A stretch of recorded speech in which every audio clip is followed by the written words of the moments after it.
Good afternoon. Leon intensifies into a super typhoon on Wednesday, October 30, according to State Weather Bureau Pag-asa.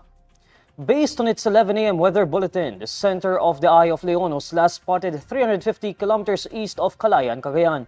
It carries maximum sustained winds of 185 kilometers per hour near the center and gustiness of up to 230 kilometers per hour.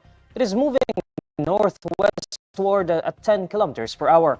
Tropical cyclone wind signal number 3 is up in Batanes, the eastern portion of Babuyan Islands, and the northeastern portion of mainland Cagayan, where heavy damage to high-risk structures and moderate damage to medium-risk structures are expected.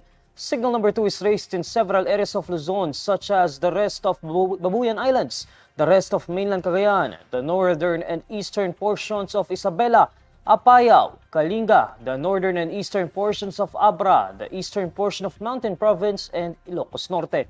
Areas under signal number 2 are expected to experience gale force winds that may bring light to moderate damage to high-risk structures and very light to light damage to medium-risk structures.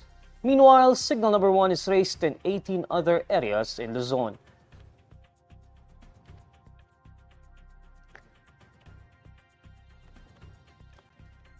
Areas under signal number 1 are expected to experience strong winds where very light or no damage to low-risk structures, as well as a light damage to medium to high-risk structures may occur.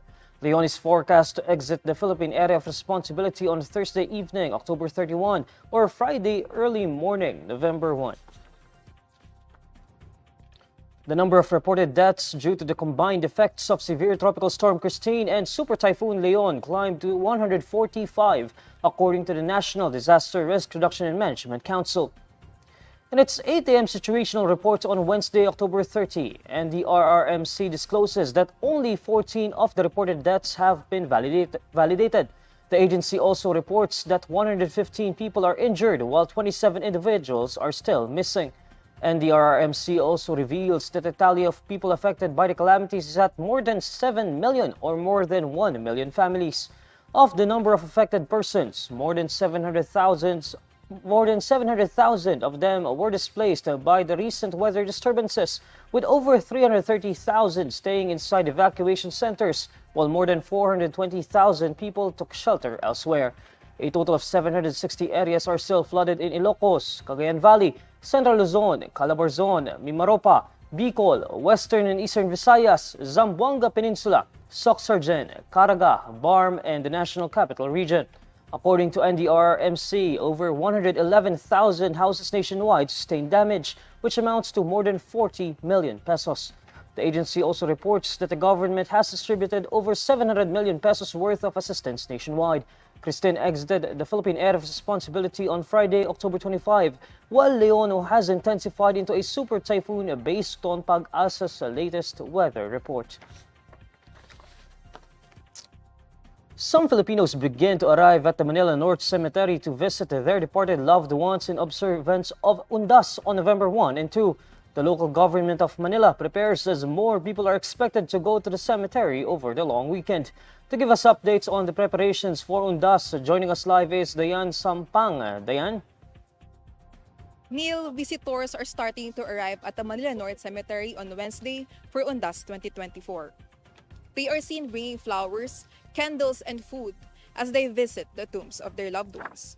Philippine National Police said the crowd estimate as of 10 a.m. is at around 1,800 visitors. The police are expecting more people to arrive at around noontime. Manila City Mayor Hani Lacuna held an inspection at the Manila North Cemetery and said it is now ready to accommodate around 1.5 million visitors. She also said that 400 police officers are deployed on 2 shifts. Lacuna also reminded the public to maintain cleanliness inside the cemetery. She added that sharp, pointed objects, firearms, flammable items, loud sound systems, and pets are not allowed inside the cemetery. She also noted that kids visiting with adults or parents must have a tag to easily locate the children in case the young ones get lost. Manila North Cemetery is open to the public on Wednesday, October 30 to Sunday, November 3, from 5 a.m. to 7 p.m.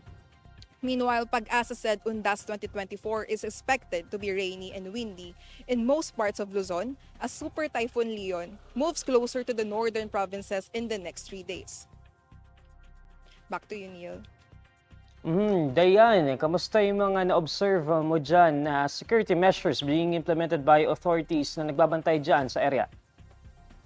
Base sa observation ko, Neil, no, and also sa pakikipag-usap sa PNP, pagpasok pa lang yung security nila, chine-check yung mga gamit, yung mga bags, and also kapag nakita na yung mga gamit mo ay yung pinagbabawal, i-confiscate nila ito agad.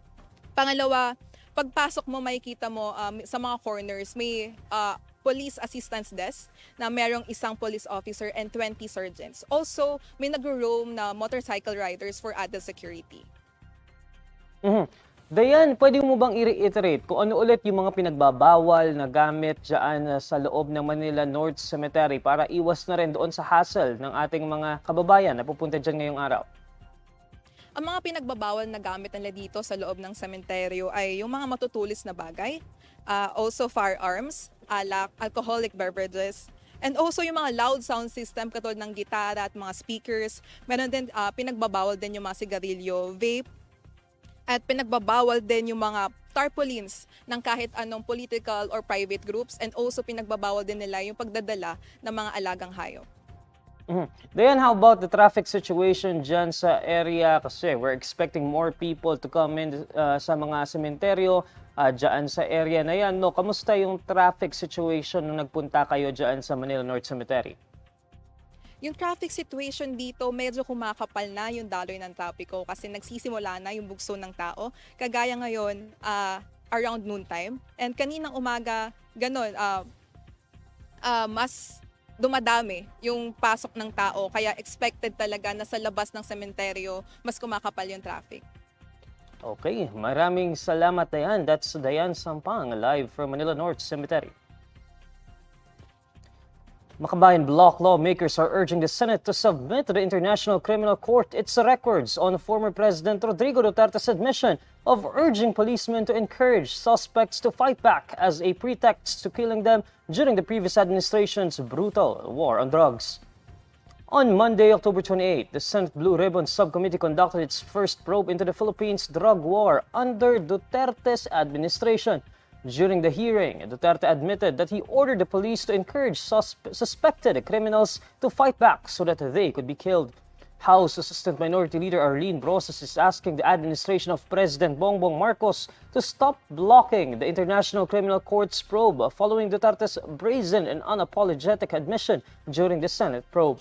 Brosas argues the country should cooperate with the International Criminal Court to give justice to the thousands of innocent victims of the anti-drug campaign. House Deputy Minority Leader and ACT Teachers Party List Representative Franz Castro says Duterte's testimony is a damning confession that confirms what human rights advocates have been saying for years. Castro points out that Duterte's admission of encouraging police to provoke suspects to fight back as a pretext for killing them is not just disturbing, but also a clear violation of human rights and due process. Castro stresses that the non-laban narrative was systematically used to justify thousands of drug war deaths, lamenting that many innocent lives were lost under the guise of non-laban, even when victims clearly did not resist. Castro notes that there should be no more delays in pursuing justice after Duterte owned responsibility during the Senate probe. Castro adds that Duterte's confession demands full cooperation with the International Criminal Court, even if justice is hard to attain in the country, especially when a case deals with a former president.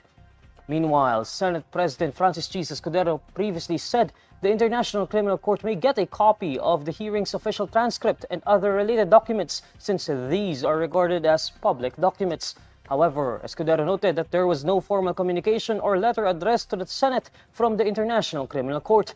Escudero also said that Duterte could not conveniently claim that he was just cracking jokes when he made several incriminating admissions under oath during the Senate hearing on his deadly war on drugs. I would like to greet the most beautiful woman I know, my mother, a happy 66th birthday. I'll see you in a couple of days, ma'am. And these are the stories you need to know today. I'm Neil Mercado. Follow INQUIRER.net on Facebook, X, YouTube, TikTok, Instagram, and Reddit. For more stories, visit INQUIRER.net. Good afternoon.